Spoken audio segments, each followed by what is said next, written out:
All right. So what we've been doing lately seems to be, as far as choosing what we're going to do, comes from you. This is like our third time doing this. This is why we can't stop laughing. Okay. So as far as us choosing which one we're going to do, lately those seem to that choice has come from what you have rewatched recently. Mm-hmm. And that just happened to be these. And it's like, yeah, why not? Because like before we started doing them together regularly, I tried to avoid the doing a movie and its sequel as much as I could.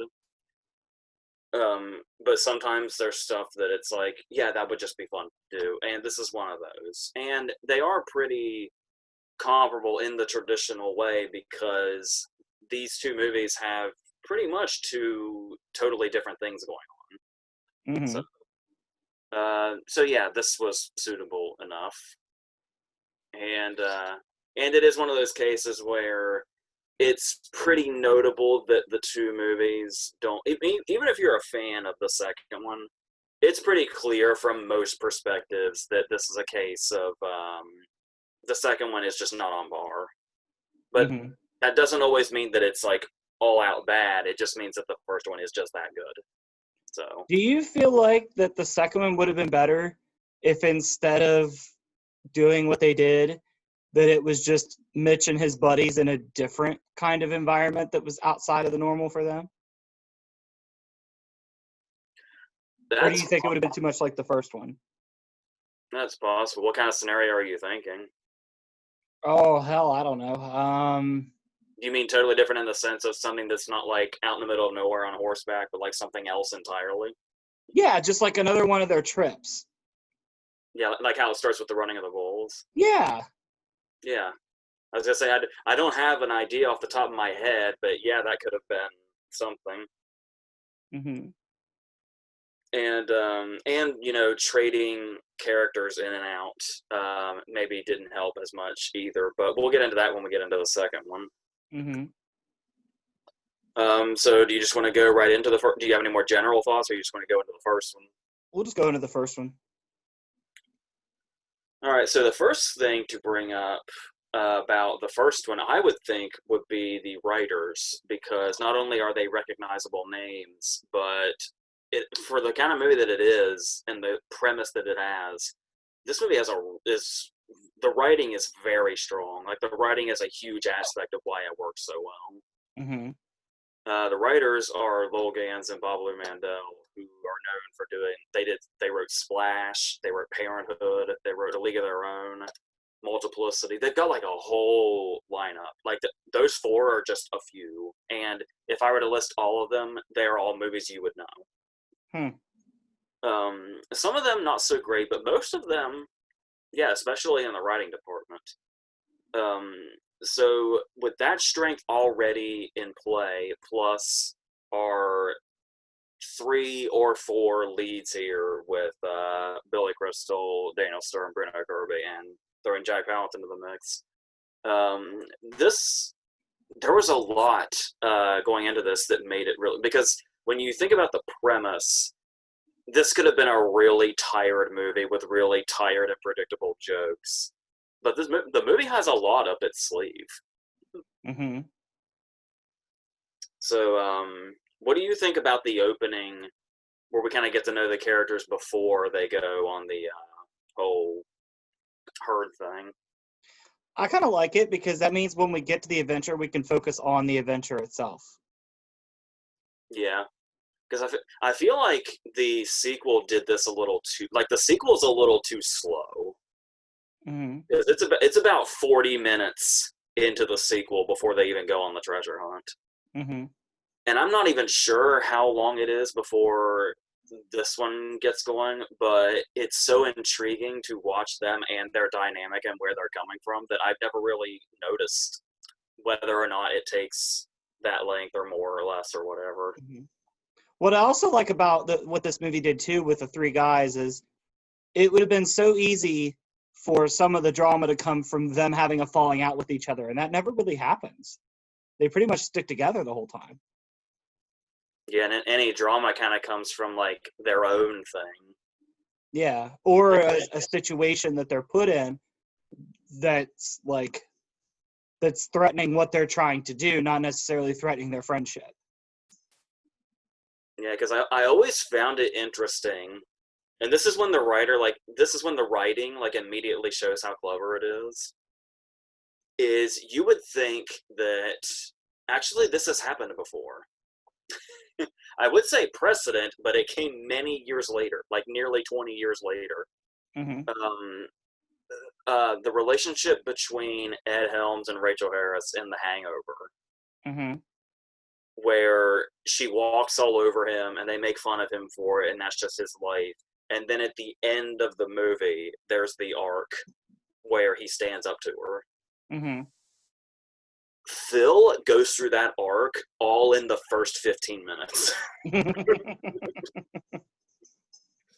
And he gets to have, and it's what they actually talk about later about him being able to start over, Hmm. is what would have initially been his whole character arc. They got rid of early so that he could have a new storyline when they started. Hmm. It kind of makes the character's journey a bit more interesting, especially when we've seen him already break out from a shell he seemed to be in before it even really got started.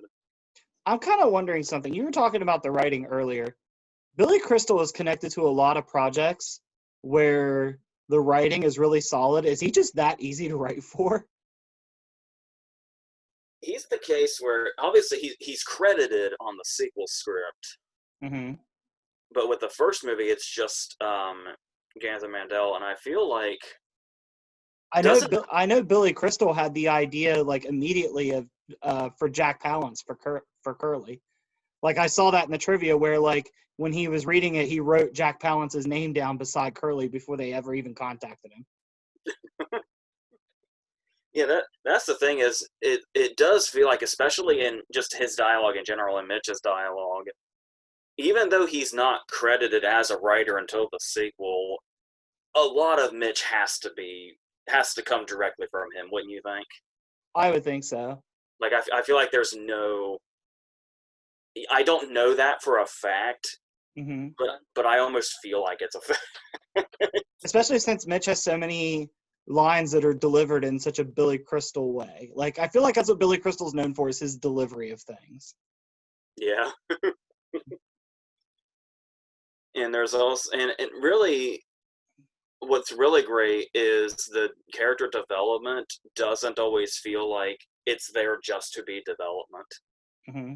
Like sometimes it can be there and it can actually have real emotional value, but I also like how funny the development, because when you look at comedies, typically stuff like development, it's almost like you can tell the writers were just like, oh well, this is because that's just standard structure, we just have to do this part now.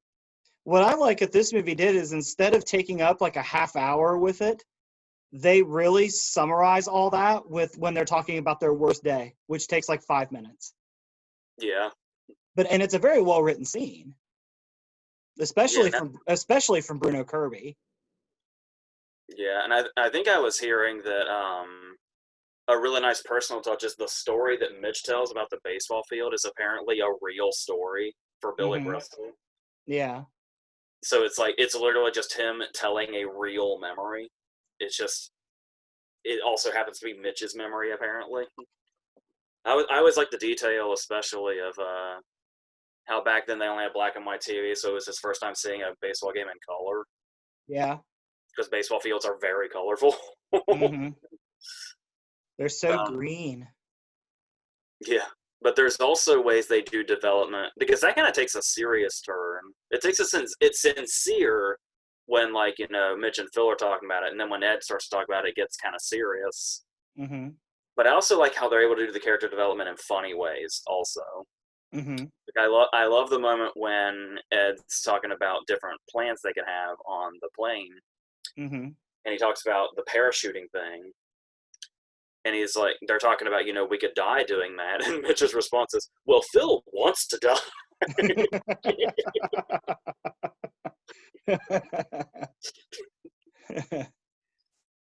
It's like I feel like Phil is slowly morphing into Daniel Stern's character in Very Bad Things as this movie goes on.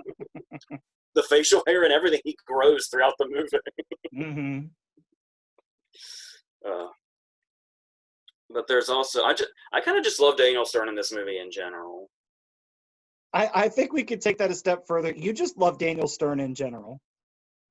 Yeah, because I just brought up Very Bad when I reviewed Very Bad Things, I spent quite a bit of time praising him. Mm-hmm. But the great thing here is that Let's not forget Daniel Stern's tour de force is Brickma. which he also directed, so that's doubly his work. Um, but I loved reading the idea that he went. Did you read about where he went like method for this No. in the most interesting way? Hmm.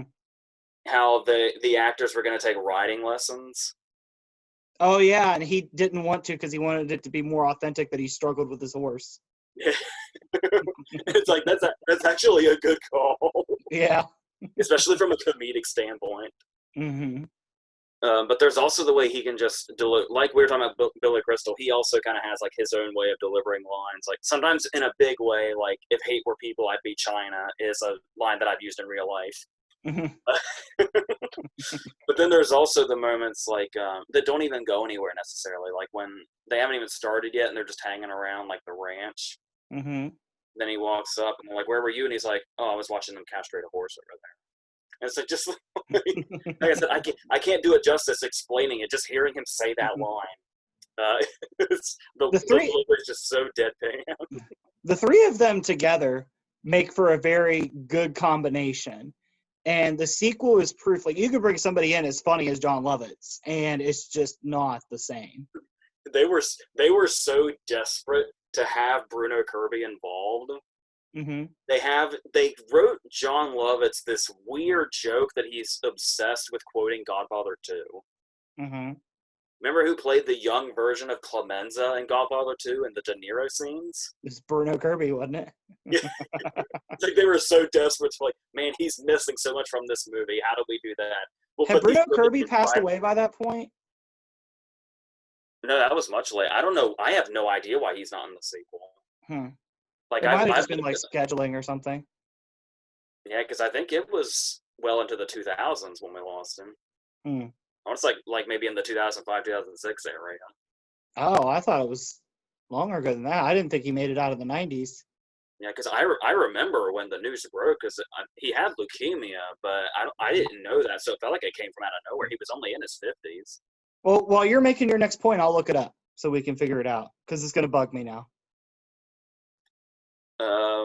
I guess we can know more about the dialogue because we kind of just touched on it at the beginning, and that goes along with what you were talking about just those scenes where they talk, like their best day and their worst day. Mm-hmm. But there's also moments like dialogue that actually like sticks with you that you remember. Because I always remembered, the best day, worst day scene. I also always remembered the moment when Ed's like interrogating Mitch about being married and how it's just one woman. And Mitch's argument is that it's like a great painting. You love looking at it, but you don't want to pull it off the wall. And it's like the analogies they come up with, and it's like how everybody, the three of them are constantly debating, and the writing is so good that like everybody's stance on the debate stands no matter what they're talking about. Mm-hmm. We lost Bruno Kirby on August 14th, 2006. And we lost Jack Palance on November 10th, 2006. So 2006 was not a kind year to City Slickers. Mm. I was trying to remember when we lost Palance, and that was another one where I remembered hearing about it, but I couldn't remember when it was. I was thinking it was later than that. Mm-hmm. But another thing I love about the dialogue is, and talking about the sense of humor that it has, about how sometimes it can have a dark sense of humor, sometimes it can have a silly sense of humor, and it kind of just runs the gauntlet of different kinds of humor. Mm-hmm. But then also goes serious. But the comparison I want to make here is anytime it's dealing with death, it's typically something funny. Because like you would think it would, especially after they became kind of friends and had that nice moment where they like smile at each other and like they understand each other for once. Mm-hmm. Um, any other movie would probably make it like try to make it super super sad when Curly dies, especially since it's so abrupt. Well, you could even take that a step further in the scene where um, Norman is born Mm. and Curly shoots the cow. You could have easily written it to where Mitch resents Curly now forever, and Curly's just like, she was suffering and dying, and that was all that was needed. Next scene, they were fine. Yeah, it's like it's a really great bond between the two of them. Hmm. But then as soon as his death hits, they give us comedy. But that sounds like it wouldn't work, but it does. The lines where he says, "Man, he said he was a dying breed, but I didn't think he meant on the trip." Hmm. Then my personal favorite is right after that when Phil says he had bacon for every meal. You can't do that. And then later on, when the horses run off the cliff and funerals become a running joke. And I love the cut because it's like they go over the cliff and you're like, did the horses die? And they, they answer that by just cutting to the burial in the ground. And then we take it a step further with Mitch saying, well, they more or less just planted in the ground and we just covered them up. That's And so dark, but it's so funny. yeah, and what's so interesting is every time death comes up, that's the way it's treated in the movie. And every time it's funny and it works and it takes off the, looming darkness over it. Hmm. But yet when the movie gets serious, actually serious, it does work. Like the scene when Phil has the gun gets really serious. Hmm. You would think tonally that wouldn't work, but it does. Hmm. And I said that's part of like the writing and like the build up, and especially what Stern's bringing to the table is really strong. And they try to do the same thing in the sequel, but it doesn't work as effectively. Yeah, and you can feel the retreading. That's probably not helping anything either. Yeah. That's the death of a lot of stuff in the sequel is you can sense the retreading, Hmm. and not just of the first movie, but of a lot of movies. But once again, we'll get there. And I do. What do you think about the side characters like Josh Marcel and David Paymer and I like their addition on the trip. Like it's kind of fun to see them, and it's characters that like you welcome their presence, and you might like to know more about what they do, but they don't take any of the shine off the leads. yeah, they're there just enough to make their own little impact, and then it moves on. Yeah. Like I love the scene with Josh Massa where they're doing the whole when Mitch has to challenge him doing the ice cream thing. Yeah. It gets super dramatic. Yeah. If I remember right, Josh Mostel like starts sweating while he's thinking. Like, Yeah, and we get like the Sergio Leone close yeah. ups. While we're talking about the merit of the movie, there is something very confusing about this movie. And no matter how many years go by, no matter how many times I see the movie, it's still confusing. Okay. Um, Jack Palance won an Oscar for this. um, I'm What was because his competition that year? you had Tommy Lee Jones for JFK, you had Harvey Keitel and Ben Kingsley for Bugsy, and you had Michael Lerner for Barton Fink. Do you know who I'm surprised wasn't nominated? Goodman. Goodman would have been good. Goodman. Ted Goodman Levine got a for Ted Levine for Silence of the Lambs. yeah. Goodman got a Golden Globe nomination for Barton Fink in place of Michael Lerner, but Palance won that too, the Globe and the Oscar. Mm-hmm. And here's the case: is usually when you because clearly it's a career win because he was basically doing like it. If I remember correctly, a big reason that Billy Crystal wanted him was his part in Shane, the villain Yeah. in Shane, which he was also nominated for. Mm-hmm. And I believe he was also nominated for the Joan Crawford movie Sudden Fear, which is like a thriller where he's like stalking her. And those were like in the 50s. Jack So Palance would be a terrifying stalker. Yeah, especially in his youth. Yeah. But the thing here is that obviously this is one of those career wins that you hear a lot about, where it's like, well, the dude's been around for a while and he's getting up there, so let's just give him one. But even with most career wins, you still get a sense of why they would win. Like when you look at like Jeff Bridges and Crazy Heart, it's regardless of it being a career win, it's still Morgan an Freeman and Million Dollar Baby. yeah, like still these amazing performances where you can see the moments where it's like those clearly resonated with voters or whatever. Mm-hmm. There's moments with Curly in the movie that I really, really like, Mm-hmm. but I still to this day never have that epiphany of that's why you won. Hmm. Because he's in it for, I keep forgetting how little it's really early when he dies. It's always earlier than I remember when he Do you dies. think I didn't really check. Do you think his screen time is more or less than 15 minutes? There is a site where I can tell you. Mm-hmm. Let me see if I can find it without slowing down the chat. Oh man, this is gonna be a challenge. I would just tell you what it is, but I don't remember. This may really fuck up the thing here. Let me see if I can. Do you want me to try to find it on my phone? It's something Because I somebody can like. Google. It's something like somebody just created. Let me see if I can get there. How does it look bad right now? please, please excuse the. Okay, where the hell is this? Oh, I found it. Okay. ScreenTimeCentral.com. Okay, let me pull it up on my phone so we don't break anything.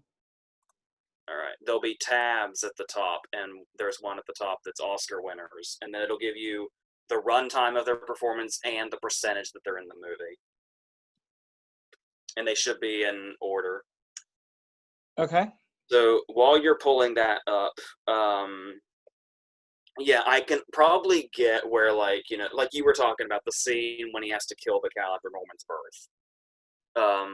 It would probably stick out, and there's the scene when he starts singing when Mitch is playing the harmonica, and I always love that scene also where like Mitch stands up to him in a really big way, yet Mitch's fear is still very present. Like he has an I immediately regret this decision moment and tries to hide it with the harmonica. And the way that scene goes, you're never really quite sure where it's going to go. And it's so I always thought that's yeah. In those three scenes right there Mm-hmm. is probably most of his screen time. He has the fourth lowest amount of screen time of any supporting actor win at 12 minutes and 24 seconds. I was pretty close at the 15 minutes. Yeah, did you say the percentage on that? Not that it matters too much. Obviously, that's a very low percentage. No, it doesn't have a percentage. All right. What do you think about? There's another thing that comedies tend to do that ends up making them suck. That this movie actually does well, which is pretty much a common theme of what this movie does. His percentage is 10.93. That's pretty low. Here's a fun question for you. Do you know which actor spent the longest time in their movie based on or being a supporting actor? Three options come to mind. We got. This could be a trick question. It could be Ethan Hawke in Training Day, Jamie Foxx in Collateral, or Don Murray in Bus Stop. Or the first three that come to mind. The top two at 1:06 and 38 seconds. Well, actually, I'll do number two first. An hour, 6 minutes, and 17 seconds is Christoph Waltz in Django. Oh, of course. And the top one at 1 hour, 6 minutes, and 38 seconds is Mahershala Ali in Green Book. Oh, yeah, of course. Take that home, chew it. Two recent ones I should have known. Mm-hmm. But anyway, back on point. Something That's that a cool little website. I'm probably going to scroll through that some more at some point. Yeah, it's very interesting. Mm. There's something that comedies tend to do that usually ends up making them suck. But once again, this movie finds a way around that and makes it better. And that is when the climax gets a little actiony, Mm-hmm. where it's Let's specify, in a movie that's not supposed to be an action comedy. yeah, Mm-hmm. and usually that's because the stakes aren't very high. Mm-hmm. No pun intended for what I'm about to say, as far as the stakes being what the problem is here. Um, I love the way that they introduce Norman, because Norman is introduced like maybe halfway in or something. And they have this great way of getting us immediately attached to Norman in the same way that Mitch is. Mm-hmm. As soon as you see Norman sucking on that bottle, you want nothing bad to ever happen to him. You want his life to be nothing but sunshine and roses forever. So when we get to the end and they're crossing, which is not something that feels contrived because this would be a genuine obstacle in this scenario. Mm-hmm. And when they look back and we see that Norman's about to drown, it's distressing. And I love how seriously the movie takes it without losing itself. Mm-hmm. There is that moment. Because the thing is they have to, because as the title says, they start off as city slickers and then they have to go beyond that. It's very funny that the movie takes almost dying way more seriously than actual death. Yeah, exactly. But the moment that really stood out to me, as far as them really stepping up and doing what they have to do, is where it's pretty clear, like I said, the attachment is immediate and believable, that Mitch will guard Norman with his life. And there is that moment when they're going down the river, Mm-hmm. and that rock is there. And Mitch could have done just about anything to try to guard Norman in this instance. Mm-hmm. And what does he do? He completely hugs Norman and lets his own entire body take the force of that rock to protect Norman. Mm-hmm. We're lucky Mitch is not really fucked up after that. Mm-hmm.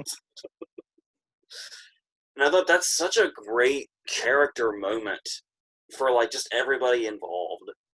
That you really feel like they've gone far by the time we get to that point in the movie. And it doesn't feel necessarily like, it feels like they gradually got there, and it's not like them still bumbling through everything. But their inexperience is still in there, but they're not like full on bumbling like they would be in a shittier movie. Mm-hmm.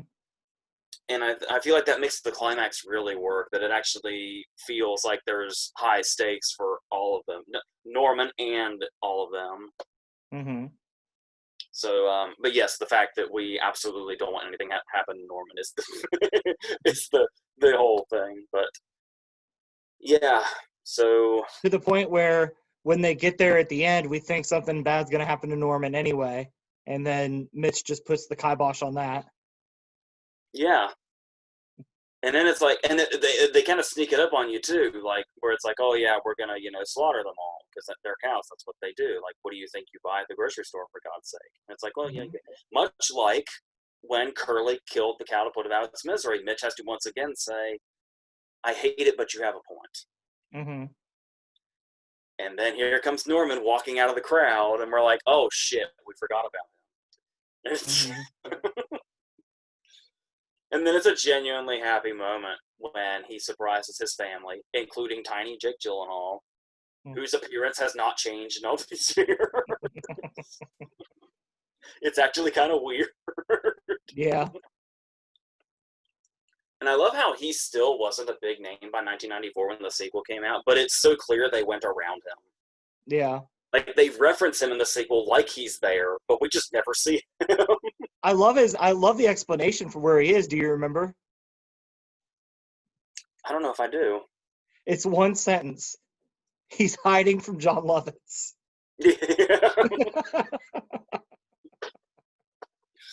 Yeah, they just went totally around him. Yeah. So is that Is there anything we missed about the first movie? No, I think you got to put this movie on one of those lists too of with all of the reboots and remakes that they do these days. This is definitely one of those movies that should be left alone. Do you know what's very interesting? Hmm. I don't want this to happen. I'm just saying it's possible. Hmm. This movie has so much up its sleeve, and the character work is so strong. Mm-hmm. If you wanted to remake this as a drama, you could. Yeah. I mean, I suppose, except for the fact that they don't fall in love, Brokeback is close enough to a serious remake of it if you take the love story angle out of it. Does that make Randy Quaid curly? Yeah, it would. Actually, it makes him more like Duke because he's disgusted by the thought. Mm-hmm. Yeah, because Duke gets like super homophobic, but we'll get into that too. So yeah, is there anything else about the first? I kind of thought they could have done more with Helen Slater, Yeah. but she's basically just kind of there as this is where Phil's going. And then we don't even really pay it off in the sequel. Is she even mentioned at all? I don't remember. Yeah, he just mentions that it didn't work out. But at the same time, I kind of like that because that's more realistic. That you come back to the story later and it's just like, yeah, it just didn't work out with her. Yeah, yeah, because Phil's in bad shape when we come back to him in the sequel. Yeah. to the surprise of nobody. So I do kind of like how the movie starts with Phil. yeah. So are we going into the sequel now? Yeah. So what's your overall thoughts on the first one? Would you declare it a comedy classic? Oh yeah, and I what's great about it also is it's one of those what I like to call a love at first sight movie Mm-hmm. where usually like when I saw all those movies when I was like really young, there's a lot of them where like back in the day when I was just watching stuff to try to see all the popular stuff. There's a lot of stuff that gets lost in the shuffle when you do that. If you Mm-hmm. just watch a whole bunch of stuff consecutively for years just to try to see as many as you can without really taking them in. Mm-hmm. And then over the years, they'll get better the more you revisit them because there'll be stuff you missed back then doing that.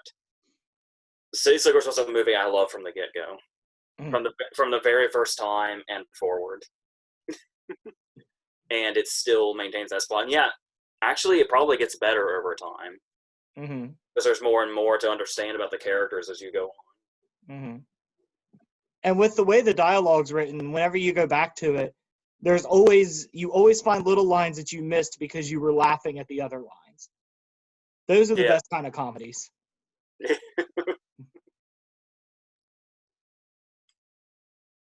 So if I was reading correctly, it kind of sounds like the reason 2 might not be up to par is because it was rushed into unexpectedly.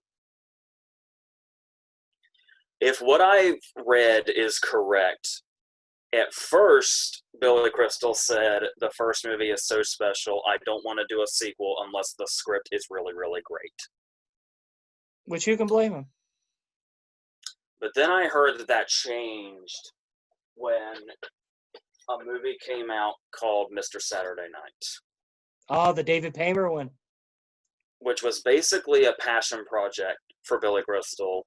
Mm-hmm. But the problem is, apart from David Paymer getting an Oscar nomination for this movie failed. Mm-hmm. And Billy Crystal immediately needed something to fall back on because he put a lot into this movie. Mm-hmm. And when it failed, he needed something to fall back on. And pretty much, from what I've heard, more or less out of desperation. Mm-hmm. Maybe that's a strong word, but essentially, that's why he went to City Slickers 2 next, Mm-hmm. before waiting for a script as great as that one. Despite the fact that it's him and the returning writers, whose work is usually consistently strong. Mm-hmm.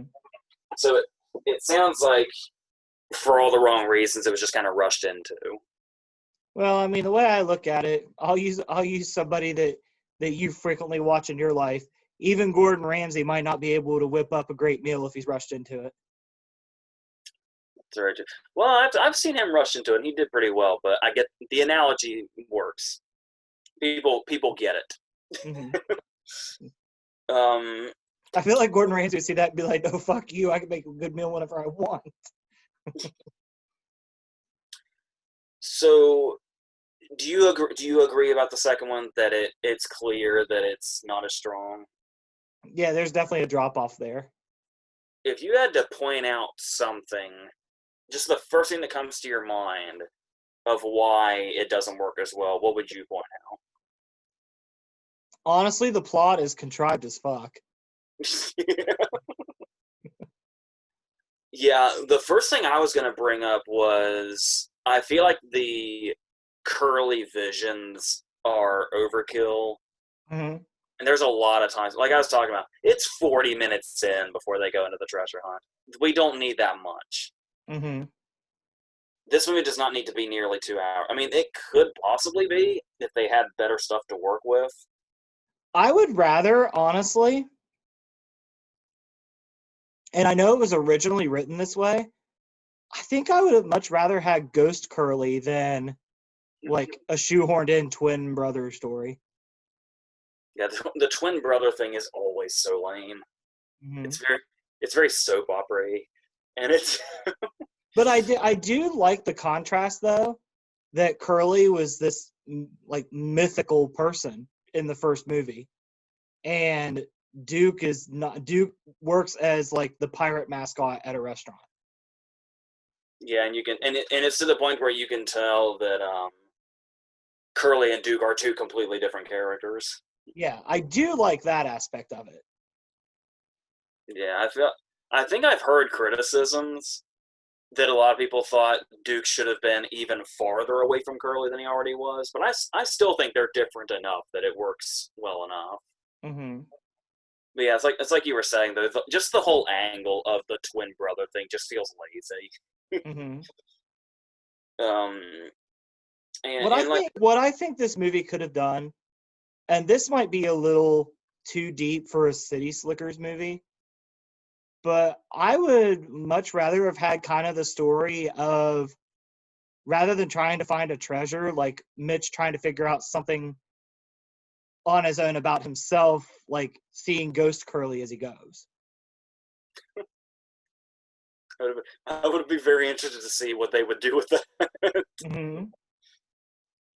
And yeah, I don't know if it's funny or weird that the Curly visions were literally just Duke stalking him. Yeah. Like Jack I feel Palance like stalking again. there's, I feel like there's a scenario where that is very funny. That reveal, it's like, oh yeah, I was actually outside your house and stuff like that. But in the context of the movie, it just feels weird. Hmm. I don't know. But I do love Mitch's response of why wouldn't you just come to my door and tell me who you were? I think he says, why'd you have to scare the shit out of me?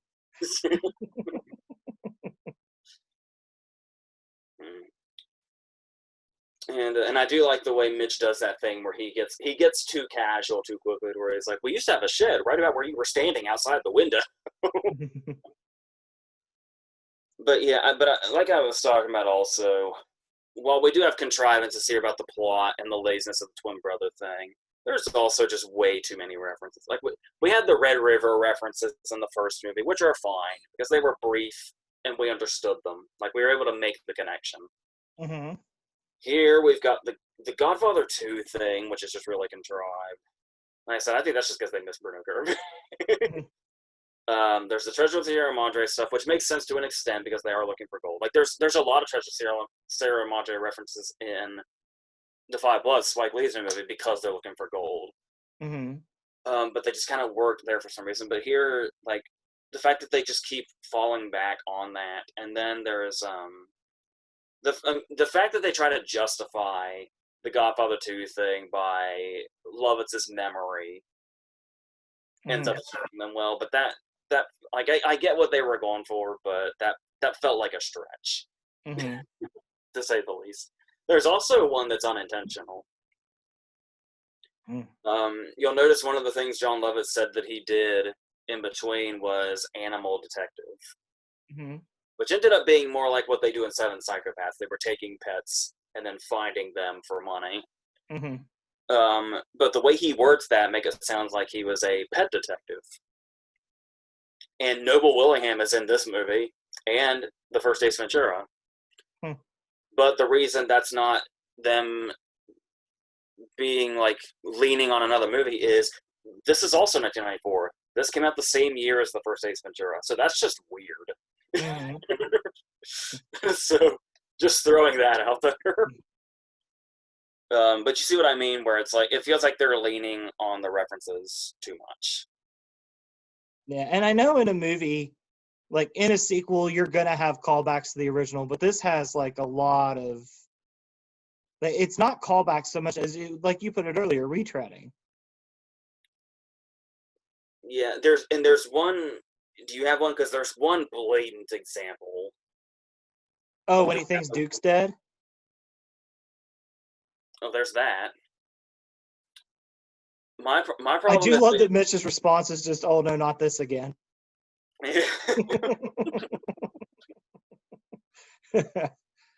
I the think it's safe to say that City Slickers 2 has a lot of problems. Billy Crystal's not one of them. yeah, nor is Daniel Stern. I've got more praise for Daniel Stern. Uh, but the thing here is, what was I saying? Oh, if I remember correctly, is the only "he's behind me" joke in the first movie that one time when Curly's behind him. Yeah. And so it's like if they use that joke again in the sequel, it's going to be retreading. Mm-hmm. How bad is the retreading that the sequel uses that joke twice? Mm. Doesn't that make it a lot worse?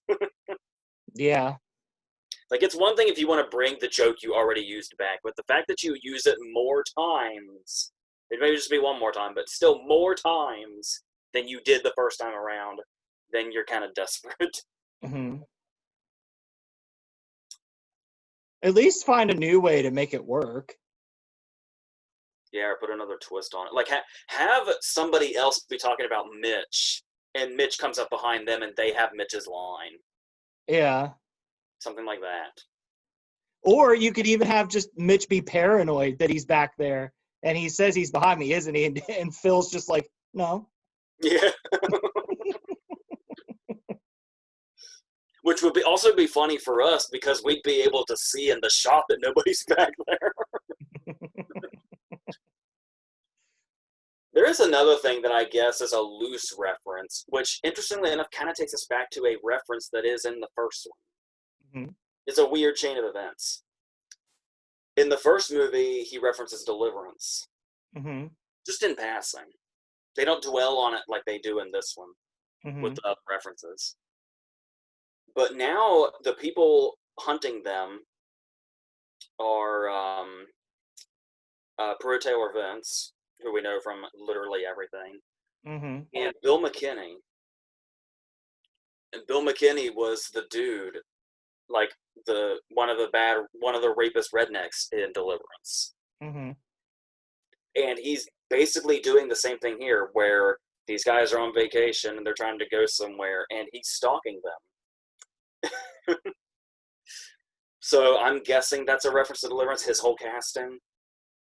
Probably. So in a way, I like that. Like it takes the joke to a new level that they actually cast him. So that's more forgivable than just lazily referencing movies and calling it dialogue. So there's that. What did you want to go into next? I feel like having Duke in the movie so much really ruined the mystique of Curly. Like Yeah, Curly was interesting because we knew nothing about him. Yeah. I Like do think there's everything was rumor and was never confirmed. yeah. I do think there is something a bit touching about the fact that Duke and Curly were twins, and Curly's last days were spent with Mitch. Hmm. So Duke has that connection to Mitch of the only way I know about Curly. I have knowledge of Curly's last moments through this dude, so Yeah. that gives them a closeness. Hmm. But like what you were just saying, basically, is like means that only goes so far Hmm. in effectiveness. Otherwise, it's much. Hmm. Plus, uh, I like that. Like between the two, like Duke starts out, he's written to where he's kind of the straight man to everything going on. But then when he gets in on the comedy, it's a completely different dynamic than the first one where Curly was the straight guy through the whole thing. Like funny things happened around him, but he never responded to it or engaged in it. I have a perfect example for that. Okay. The scene when they're talking about kind of what's happened, and it's the whole like I was talking about, where apparently Duke has a serious case of homophobia, Hmm. and so every time it comes up with him like huddling for body warmth, he kind of freaks out.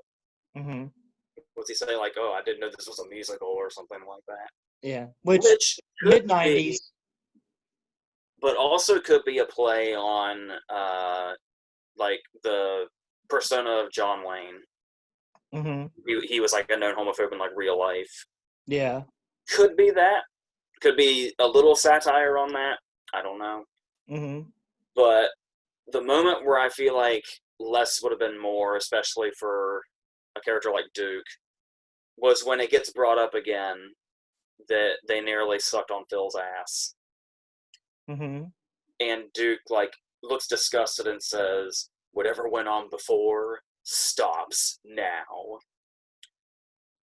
Would it not have been funnier to see Duke react to that without words? It's just like Hmm. Duke is just standing there having no idea what's happened before, and suddenly it comes up they almost sucked on Phil's ass for some reason. Just to kind of see Duke like acknowledge that was said and then just not acknowledge it. Would that have been better? Probably. Probably. Speaking of, is it time to praise Daniel Stern some more? Yeah, go for it. I know this is one of your favorite songs. I think. Well, I think a lot of it comes from the snake scene alone, Hmm. because where we talked about he can be really over the top, but then he can also have a super serious scene like the gun scene in the first movie. What makes the snake scene so funny is how sincere he is in a funny moment. When he's like it's a little bit over the top at first when he thinks he's been bit, and Hmm. it's actually this is a case where it's actually funnier after the fact when you know the punchline. Because Hmm. now that we know he hasn't actually been bit, it's even funnier when he's going like, "Oh my god, I'm blind!" But then there's like a genuine fear and sincerity when he says, don't tell my kids I died taking a shit." And then when he's about to burst into tears, when he looks at Mitch and he was like, "You were gonna suck on my ass." It's like the actual sincerity and real emotion he brings to those funny lines takes the comedy to a whole new level. So between all of the movies that Daniel Stern's done over the years, is Daniel Stern one of the masters of the freak out? Oh, he has to be. Marv alone as a character is already got him mostly there. And Marv's even more deadbeat cousin, Max Grabowski. Oh god, yeah. Yeah, you want the shittier version of the Climax and City Slickers? Bushwhack did it. That's exactly what I'm talking about.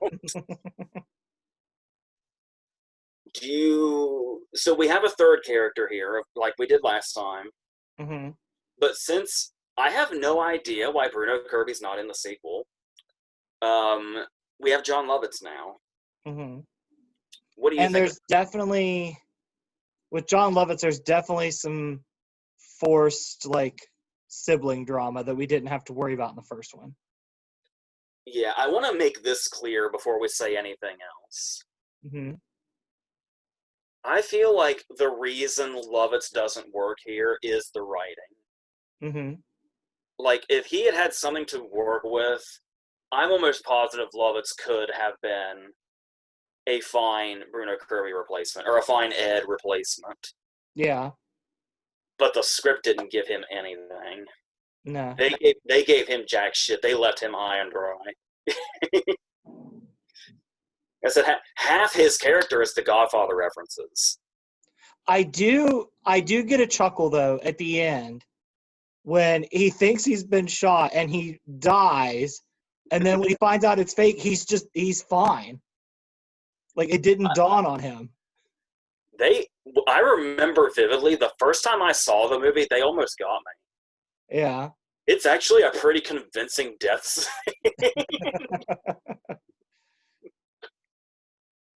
And then obviously you feel silly because it's City Slickers 2. They weren't going to kill off a character it's that way anyway. I was going to say, the first one killed off a couple characters, but it was in a comedic way. I was going to say, it's one thing that Curly just died, but yeah, the fact that the horses just flew off the cliff.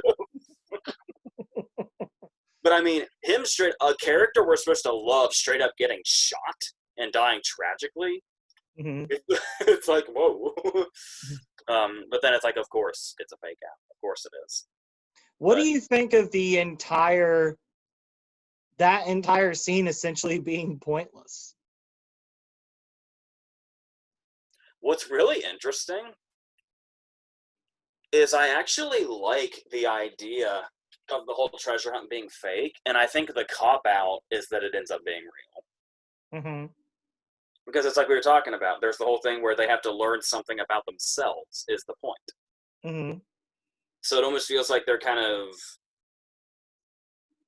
killing their own point by, but the problem also is that you can just see it coming from a billion miles away. The reveal of, oh no, it's all fake. Anybody in their right mind knows there's going to be one more reveal before it's over that it's real. Do you think that's one of those? Do you feel like that ending feels like something like a studio put in? And maybe the actual ending could have been that it was fake? And the movie, because it probably would have been fine if the movie would have just ended with knowing that Duke is out there still searching for it, not knowing whether or not it's really out there. Yeah, and like they actually played with ambiguity for a little bit. Yeah. I will give I normally don't like ambiguous endings because I think at this point they're kind of overdone. But I think that one would have been, you could have really done something nice with that one. Yeah, doing an ambiguous ending for a movie like this would have been inspired. Mm-hmm.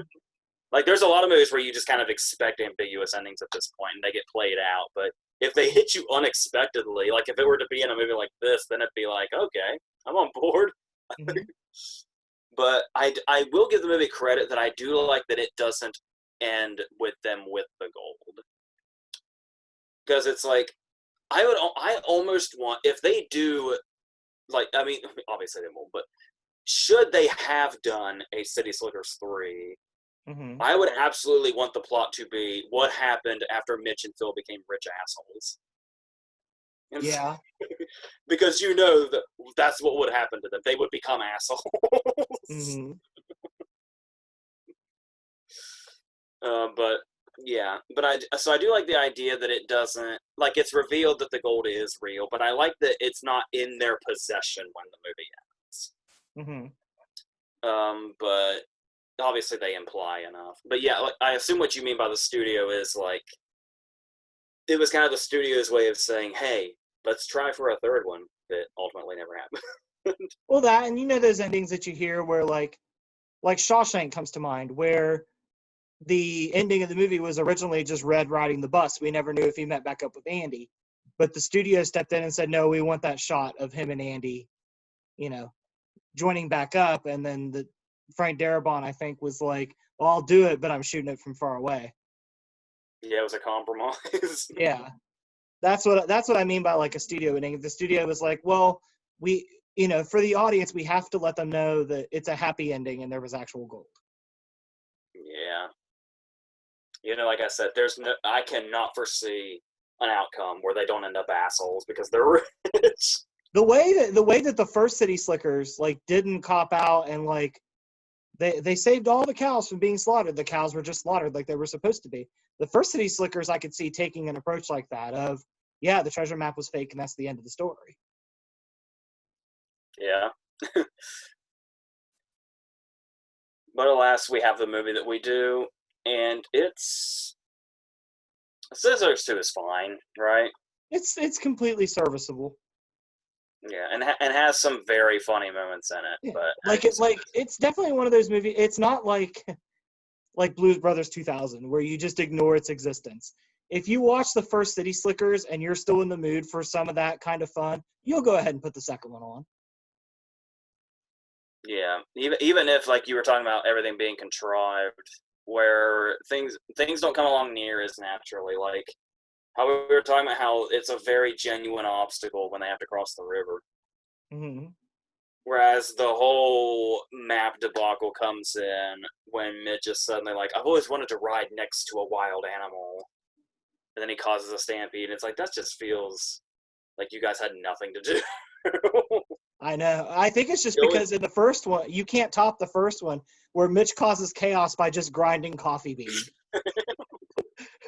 Yeah, the first one was that's such a Mitch way to bring out chaos.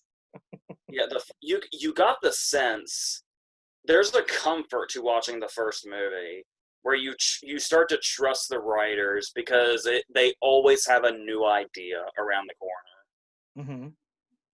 And in the second one, it felt like they were really grasping for that. And like I said, if it's not obvious enough when it's happening, it takes them 40 minutes to even get to the treasure hunt.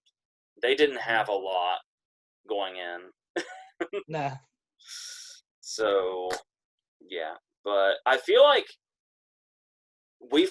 this conversation's probably made it sound worse than it is. Mm-hmm. But it's perfectly fine. But it looks especially worse if you've just watched the first one right before it. Yeah. Because the first one is so well written. And it carries everything that it does and the different tones it takes in such a great way and a seamless way that I think it helps too that it's essentially perfectly cast. Yeah. There was somebody, I think it said he was doing Hook is why he couldn't. But Robin Williams was considered for all three roles. Not like an Eddie Murphy thing, but like yeah. But although I would have loved to have seen how that played out. That would have been amazing because he could have done it. He could have pulled it off. Yeah, he could have. Even the drama. Yeah. But yeah. There were some other considered. I know Charles Bronson was approached for Curly, but he didn't want to do it because Curly died. Yeah. And I know they approached Clint Eastwood. I think Clint Eastwood wanted too much money. That sounds right. Mm-hmm. There is a moment I forgot about in the sequel that I really like. Sometimes there are lines that don't necessarily have to seem like they match up. Mm-hmm. Like, sometimes I love when somebody says something and the response to it is just so absurd. Mm-hmm. It's the moment when they think they might freeze to death before they decide to do the group hug. Mm-hmm. And Phil takes a big stance. And he's like, all right, guys, if push comes to shove, you can eat me. Like, just go ahead, just eat me. And for I don't know why this response is so weird to me, but it's so weird that it's hilarious. Mitchell's response of, eat you? I don't even like talking to you on the phone.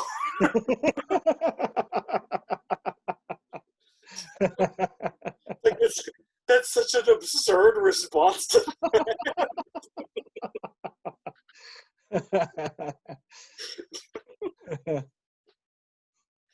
Uh, more lines like that would have probably worked if they just went the bizarre route. What do you think of the fact that when we start in the second one, that Mitch is giving Phil a job, but Phil is terrible at said job?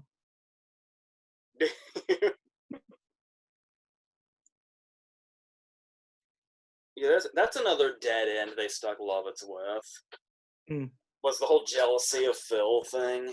Mm-hmm. And I could see a moment where they tried to make it work when Phil gets really emotional about the snake bite or the lack of snake bite. Mm-hmm. It's just so emotional that Mitch was going to willingly suck on his ass to save him. Even though he doesn't like to talk to him on the phone.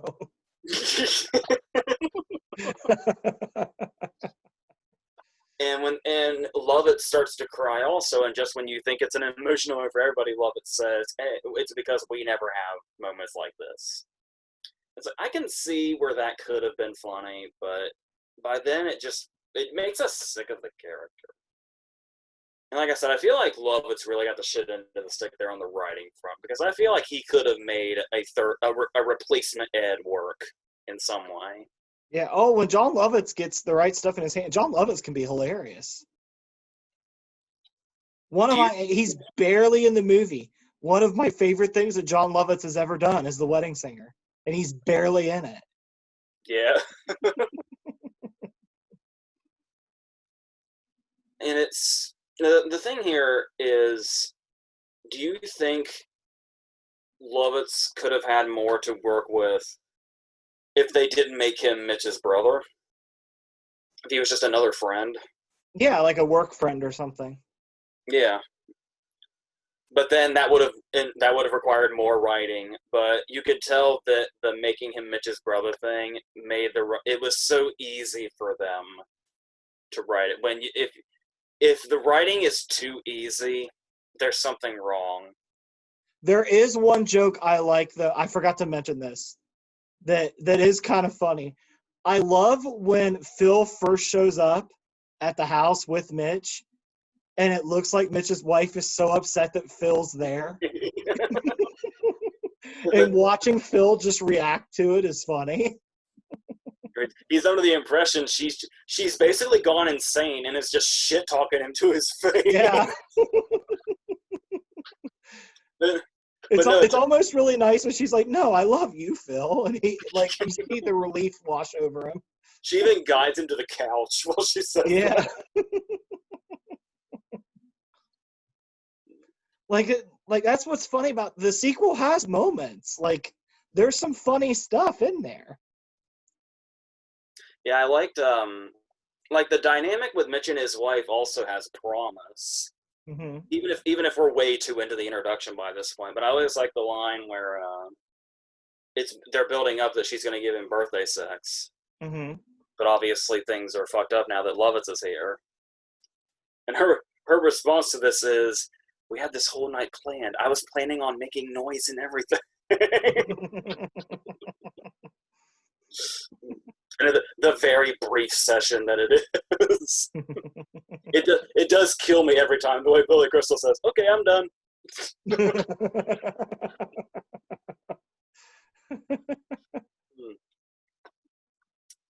So yeah, the sequel certainly has its moments, Mm-hmm.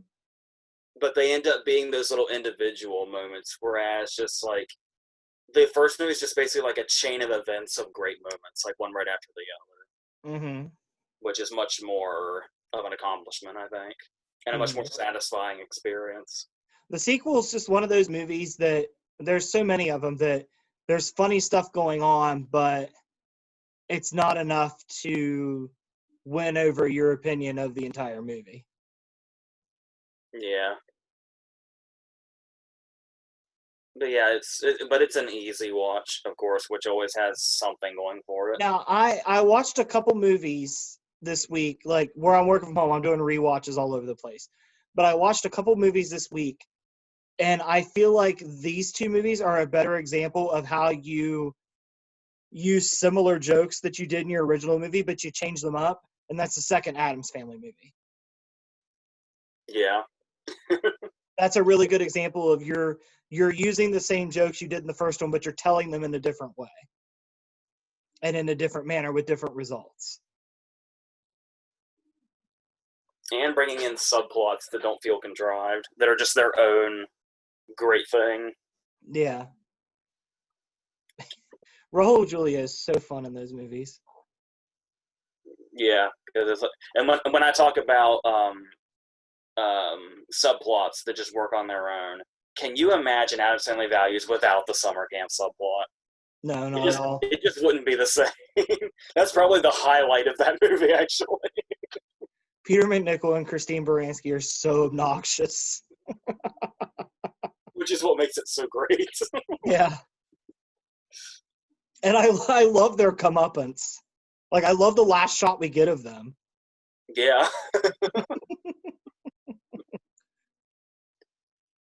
All right. When we sidetrack into another movie is usually our sign that we're done. Yeah. So, But no, but mainly the point I was making is if City Slickers 2 was to City Slickers more like Addams Family Value was to Addams Family, we'd be talking about a different movie. yeah.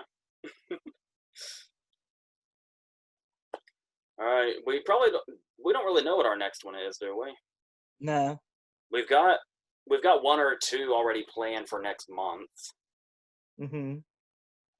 So in the meantime, we'll actually have a few things, I think. But obviously we still have roughly 10 or 11 days left of this month, which those will go very quickly. So Mm-hmm. probably sometime tomorrow I'll have a new review video out with The Devil All the Time and Antebellum. Mm-hmm. I didn't know Antebellum was an on-demand release, so I wasn't ready for it. But then it was like, yeah, it's here.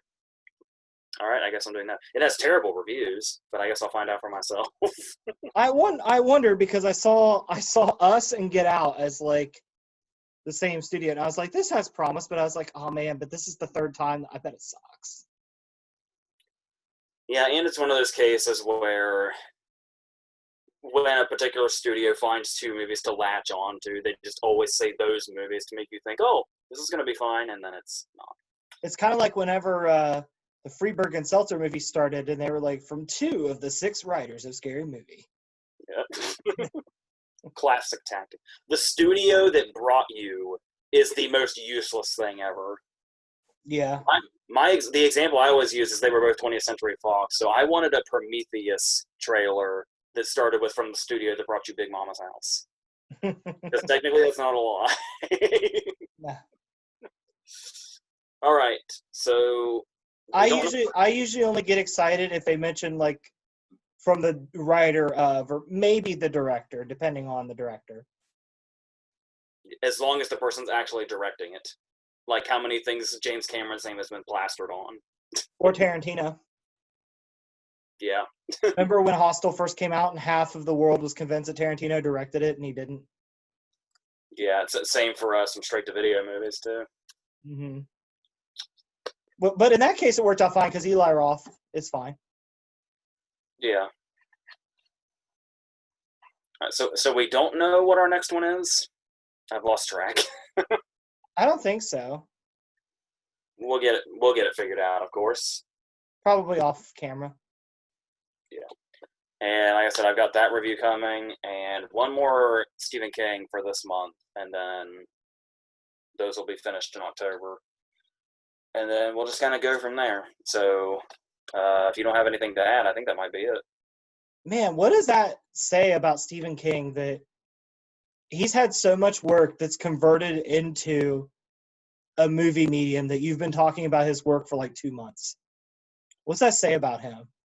Oh God, it's probably been longer than that at this point. And it's not. We're not even done. Completely unrelated to that series I'm doing. You and I are going to talk about King. Yeah. And while I was doing the short story one, completely unrelated, I did a video on The Running Man, which is also him. Mm-hmm. He's everywhere. He really is. And we talked about Creep Show not too long ago.